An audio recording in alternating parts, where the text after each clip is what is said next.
Hi,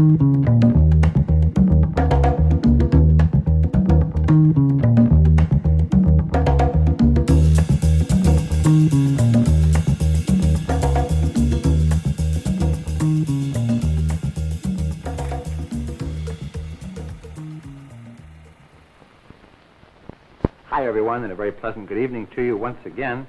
I think tonight we're going to deal with at least one of my favorite subjects in the world of the outdoors, and that is catching rainbow trout that go as high as 20 pounds in almost any month of the year. Once again, my name is Ted Peck, and a very pleasant welcome to Tides and Trails.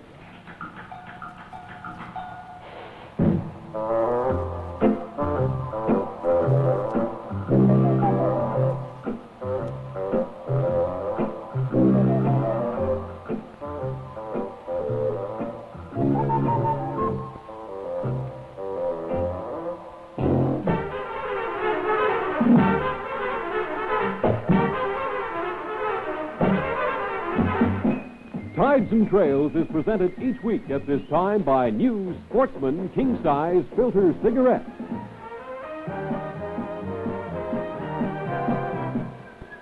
Now here's Ted Peck. So if you'd like to all sit back in your easy chairs at various places all across Western Canada and join me in a new Sportsman King Size Filter Cigarette, we're going to explain, first of all, a little something about our rainbow trout that we were talking about. There are two common names for the rainbow trout, and particularly in the coast of British Columbia, these get mixed up quite a bit. They are the rainbow and the steelhead. Now, basically, these are the same trout. Now, I'm not a biologist. I've studied a little bit about fish, but there is some small, basic environmental difference between a steelhead and a rainbow, but for the purpose of this particular program, we will consider them just large seagoing rainbow trout. And they go up to an average of almost 3 feet in size, and they're found all up and down the coast of North America, from Alaska right through to California. But we went fishing in an area in the very far north of Vancouver Island, right in through here, a place called Quatsino Sound. And there are various methods of getting to Quatsino Sound. You could spend several days in a boat going from the city of Vancouver and going through the Inside Passage to Port Hardy, and then perhaps a little plane trip across, or you could go all the way around the island. But in this one area of Quatsino Sound, there are 30 rivers that contain steelhead 12 months of the year.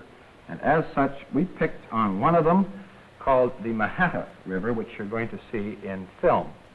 And the other area that we're going to visit is down in the Alberni Canal, and this particular area is called Nahmint Lake. Now, these steelhead, or large rainbow trout, whichever you like to call them, basically have two, what we call runs. There are two periods in the year when they are most prevalent all along the coast. They're in the middle of winter time and also the middle of summer, but they overlap in a lot of the west coast of Vancouver Island streams to every month in the year. In other words, every day of every month there are new steelhead coming in from the ocean. And miles and miles and miles they travel in the ocean. Some of them go much further than salmon. They've been tagged way up in the Gulf of Alaska, way off a map of this size, and they go for thousands of miles and come back in again, usually, like the salmon, to their same river. And we're going to deal, as I say, with the two specific places, first of all with this Nahmint Lake, and secondly with the Mahatta River on Quatsino Sound. If you'll just excuse me now, I'll come back to the table and explain just a bit more about the fish you're going to see. We have a lot of letters come in every week asking what is a steelhead. People, particularly from the central part of the country, anywhere from Port Arthur right through to the foothills of Alberta, they have rainbow trout there too, all over the place. And a lot of them came originally, many, many years ago, from steelhead stock. Now, the steelhead is a wild trout that is up and down the whole coast, and the eggs and the fertilized eggs and, of course, the little teeny fry have been stocked in many other countries of the world other than in Canada. But this is where the original trout was native to, is the coast of North America from California to Alaska. And as I say, they go to tremendous size. The world's record is 36 pounds, taken by a friend of mine, Chuck Ewart, out of Prince George in the Kispiox River back in 1954. But there are many a steelhead that's broken tackle in coastal streams that is larger than that, and it's just that people fish with light and sporting tackle for them and they break it. But the average steelhead that you can expect to catch, and any time you come to the coast of BC, is anywhere from 6 to 15 pounds. So let's first of all go to Nahmint Lake, and there you'll see a small summer steelhead, which was taken in the middle of summer. Now, fish of this type, the steelhead trout, don't always live great periods of time in lakes, but there have been biological studies to prove that many of the coastal river systems that have lakes in the middle of them, the steelhead adapts himself to the situation and lives in the lake part of his life. And that was the case of this particular fish that you're going to see me catch. So we're fishing with a chap. Those of you who live on Vancouver Island will know this fellow quite well, Mr. Gus Burling. And he operates a fishing lodge down at Nahmint Bay, which is world famous for the Thai salmon. And there are various methods of fishing in the lake here for the steelhead. You can use flies.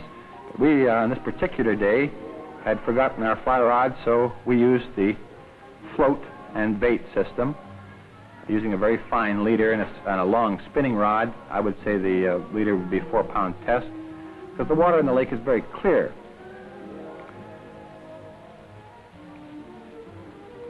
The rainbow trout are pretty well the same no matter what environment you find them in. They're a very spooky fish. They're a very shy trout. You mustn't approach them with too much, shall we say, vigor, or you'll just scare them out of the country. So here were one of the occasions where I had not brought my waders along with me, but being in the summertime, it doesn't matter if you get your feet a little bit wet here on this occasion. Wade out into the lake and cast off the bar.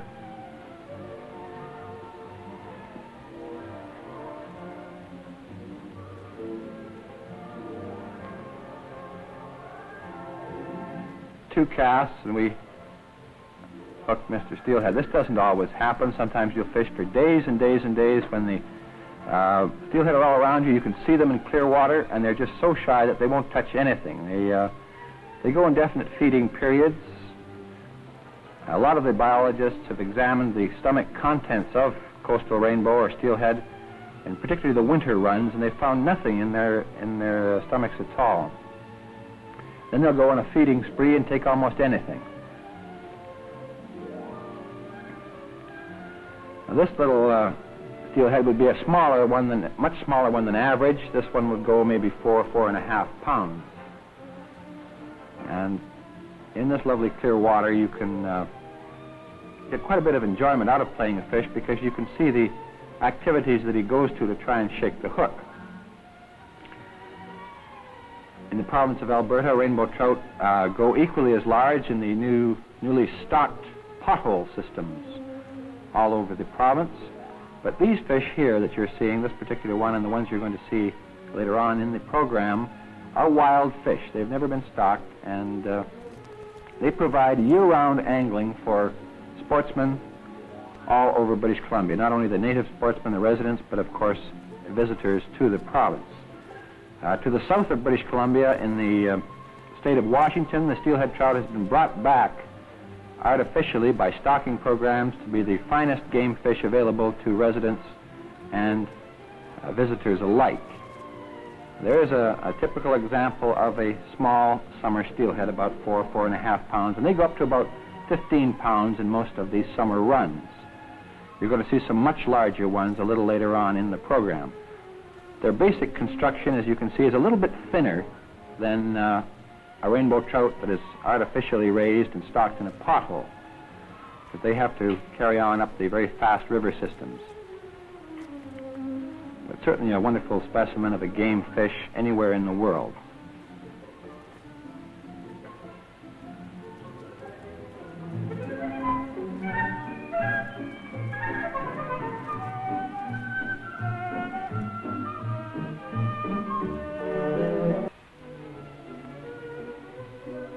Now we're traveling by Pacific Western Airlines to the city of Port Hardy on the north end of Vancouver Island. There's a regular scheduled service every day, twice a day. And Port Hardy has a nice modern airport there that the PWA services very often, as I say. And also, the BC Airlines operate out of Port Hardy on a charter base, and we flipped from one aircraft to the other and then down Quatsino Sound to the Mahatta River.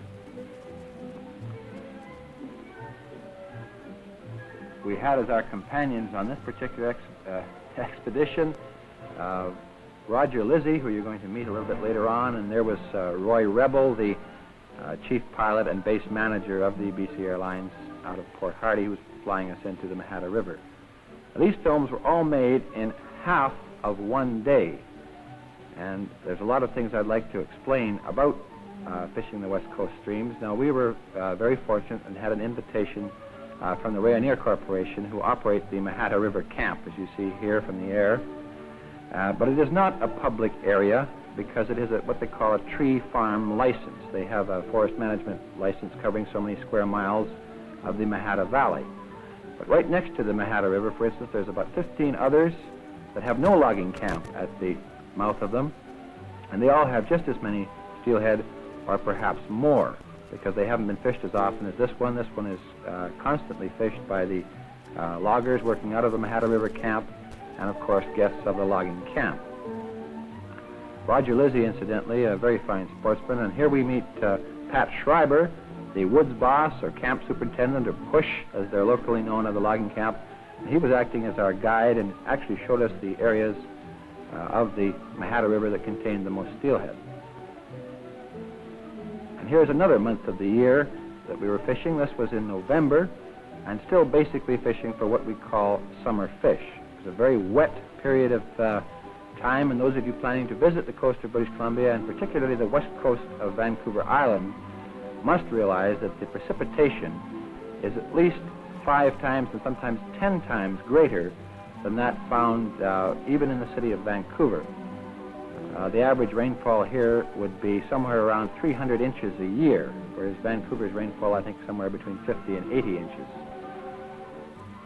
Also on the fishing trip here, we had the chief cook for the logging camp, Mr. Eric Spalt, a wonderful sportsman again, and sort of taking a busman's holiday, supplying the boys with fish almost every month of the year that they care to eat them. And the flesh of the rainbow trout or coast steelhead is doubly good because not only is it the very fine, delicate trout flavor, as rainbow trout have all over the world, but also contains the iodine from the sea.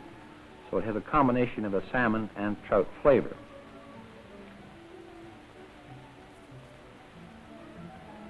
Somewhat akin to the steelhead trout, in this case, we would like to bring up the point that, oops, there's Roger hung up in the weeds over there. You lose a lot of tackle steelhead fishing on this particular stream because it's very brushy and hard to get at. But getting back to my original point, the steelhead is a cousin of the Atlantic salmon. None of the Pacific salmons return to spawn again, whereas the steelhead does. So you can consider it the western division of the Atlantic salmon, or you must consider the Atlantic salmon, conversely, just a large, huge seagoing trout. Here's, I don't know whether this is Uncle Thumbly or Roger hung up in the weeds with the piece of hardware dangling away there. It's very expensive on equipment. Roger operates a trucking and taxi firm in Port Hardy, and would like all of you to be reminded that if you come to Port Hardy, there are many rivers within driving distance of Port Hardy that Roger would be glad to take you to. And the steelhead season then primarily, when the thickest number of them occur, would be anywhere from the end of November till the end of April. Their best runs right in around the city of Port Hardy occur in the wintertime. Our first fish that we hooked was somewhat less than ideal for trying to describe the antics and fighting qualities of steelhead. It was not a steelhead at all, but an old coho salmon that was right in the spawning process and took our lure out of sheer annoyance. I think I must have drifted it right past its nose. Anyway, we released it and let it continue on with its spawning activities. And Roger here has hooked a male steelhead, approximately 12 pounds, and after considerable thrashing about, I want you to watch the unique method with which Roger beaches a steelhead with his boot. Now, this fish would be good to eat, in good condition, but just the same, he released it and let it go on again with its spawning activities at the same time so that there would be many more steelhead in the Mahatta River system. I'm going to tell you more about Pat Schreiber and what a wonderful host he is up there and about the general steelhead conditions on the Mahatta, but now... It's Tides and Trails Tall-Tailed Trophy time. And we're going to the province of Alberta for our tall tale on this particular edition to television station CHAT in Medicine Hat. And if I may use a little bit of levity, we'll call it Orrick Copeville, because Orrick Cope, who works for CHAT, is one of the greatest tall tale tellers that I happen to know in Canada. But this particular individual, whom all the congratulations are going to now, is from Prelate, Saskatchewan, but he did send his tall tale into CHAT in Medicine Hat. His name is Vernon Charnetsky, and here is Vernon's tall tale. A local hunter followed a tremendous set of fresh moose tracks that were as big around as the back wheels of his car to a thicket of very dense brush. He could hear some heavy breathing on the other side of the brush, so he poked the barrel of his .347.5 Canaveral Ultra Super High Velocity Magnum Caliber rifle through the brush and cut loose. Kaboom! The rifle fired, and the moose galloped off. And when the hunter stepped through the bush, much to his consternation, he noticed the bullet had just fired and was just lying on the ground, panting at his feet. He was puzzled for a second, and then he realized what had happened. Why, that poor old bullet was so afraid that when it came out of the barrel and saw how big that big old moose was, that he just didn't have the courage to tackle it.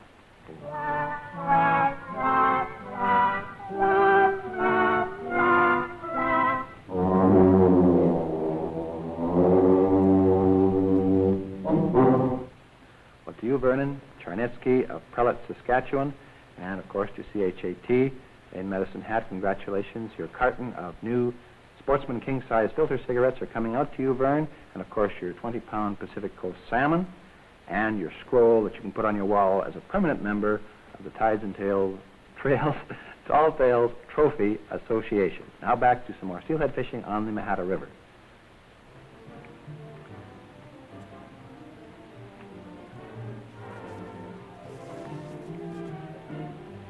Again, as I say, you lose a lot of tackle, and it's quite a... Don't try steelhead fishing at any month of the year unless you're prepared to do a considerable amount of walking and over the most difficult of circumstances. Particularly in the rain or snow in the winter season, you will get logs that are very slippery.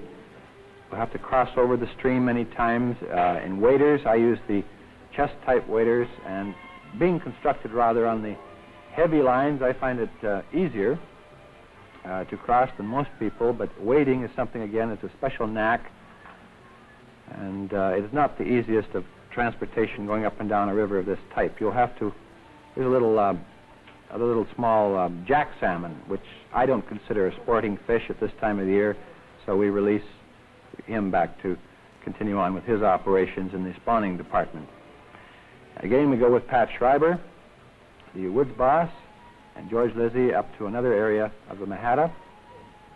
And we find some of these pools have so many steelhead in them that every time you make a cast, whether you're using a golf tee spoon or whether you're using a piece of roe, which is the natural food of the steelhead at this time of year, or whether you're using a imitation piece of roe by using a fly, a red fly, or a piece of red wool, almost anything that you throw into the pool, steelhead sometimes will rush right out at your feet. They're very uncautious at times, and at other times they're the most wily, shy, and sly fish that any sportsman could have the opportunity to fish for. Now, the power of that current is a lot stronger than it would appear. It was so strong that our cameraman, Bill, who is not constructed on the lines of myself here, who maybe weighs 150, 160 pounds, he wouldn't cross it, because he'd have to use what they call a wading staff, and even then he'd run the risk of being swept off his feet. but there's a lot of water there, and the river can rise and fall like most coastal streams very, very quickly because of the tremendous rainfall in the area. When we started fishing on this one morning, it was, let's say where this chap Roger is standing now, at your feet, and by the noon hour when we had to quit because the rain was coming down so hard, the river had risen 16 inches. The river is full of trout, cutthroat trout, as you see here, this little fellow, and maybe 12 inches long. We release him because our tackle is a little heavier than for trout. You could spend a wonderful day in the summertime on the Mahatta fly fishing for cutthroat and summer steelhead as well. And there's a nice one I hooked here, about 9-10 pounds. They put on quite a display, and they'll take great lengths of line out. I would never fish for steelhead with anything less than at least 150 yards of line on, because they'll run out of one pool and into the next, or if you catch them in the riffles in the fast water, then they'll even fight you harder. Having a Sportsman king-size filter after landing, nice 10-pounder. Catching another one now. This is an even bigger one. Would go maybe 14 pounds.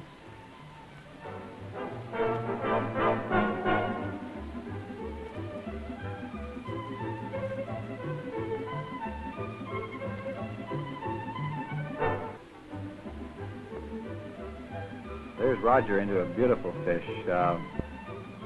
Weighed about 11 and a half pounds, and fought him for almost 20 minutes in this series of pools. If you can imagine a rainbow trout this size, to anyone who's fished for smaller versions of the same, it's a wonderful experience. Cameraman Bill just doesn't carry enough miles of film to cover the entire proceedings, but tries to get most of the action where the fish is close to the surface or out of the water. I still think that Roger's method of landing fish is quite unique, but very, very successful. I suggest you carry a small, short gaff when going after steelhead, particularly if you're just new at it, rather than using the beaching or booting up method. Now here's an area where we came to that was just full of steelhead. We hooked 6 of them in this one little pocket.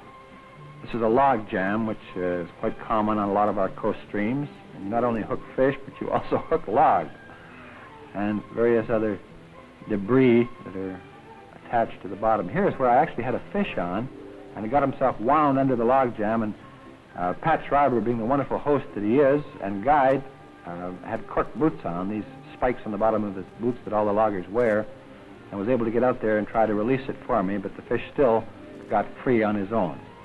Here's another one, a fish of perhaps 5 pounds, not a particularly large one, but fighting more true to form on the typical rainbow trout style. You'll see him come clear of the water here many, many times. And this is the rainbow's characteristic, that they do a lot of their fighting right clear of the water. And you get one of these streaks of silver right out of the sea like this, doing this, well, it does any angler's heart good.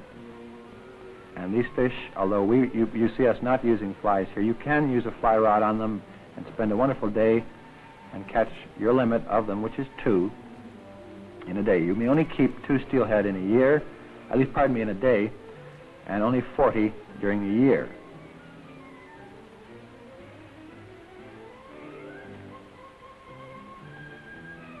And the provincial government, the Fish and Game Department, Fish and Game branch of the Department of Recreation in British Columbia, is very interested in steelhead now. They want all the anglers who go after them to record where they keep fish from, the different rivers and the month of the year that they took them, because they're going to enter into a real study program on the steelhead to bring them back into sufficient numbers in the more populated areas.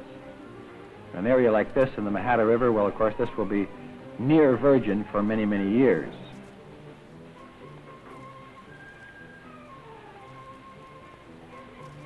Here's where we could have easily used a gaff or a net, but Pat was trying to gill it for me, and the fish was just not tired enough. I'd like to thank Pat Schreiber once again and the Rainier people for a wonderful stay at the Mahatta River for one night and one morning there. As I say, all these pictures were made in one morning between 6 o'clock and noon.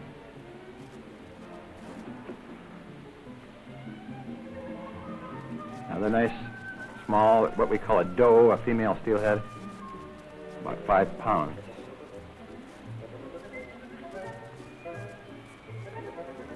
There's a couple of the larger ones, about 9 to 11 pounds. And the crow, we'll close her up with the crow, trying to get his share as well. Well, I hope you enjoyed steelhead fishing on the Mahatta River. I'd like to thank another individual for making the trip possible for us, and that was Mr. Les Farewell, who is in the advertising business and has the PWA account. So thanks again, Les, for letting us go to the Mahatta River. Remember that it is a private area, but there are many other areas near the Mahatta that are just as good fishing, and the fishing for these steelheads is available 12 months per year. So thanks for being with us tonight. I hope you will join us again next week, when you can sit down in your easy chairs and join us and have a Sportsman king-size filter. And remember, try to stick to our code of sportsmanship. And we never keep anywhere near all the fish that we catch, as you see there. And if you're lucky enough to be in an area like that, release them. You'll get twice the fun out of it. Try to catch them in the most sporting way possible. Join us again next week. Smoke Sportsman king-size filter cigarettes. Be a true sportsman. Ted Peck once again wishing you all the best. Tight lines, straight shooting, and watch what you're shooting at.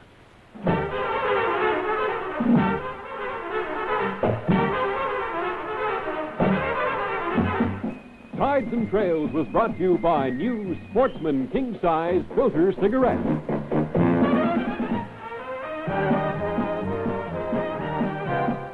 Join Ted Peck next week at the same time.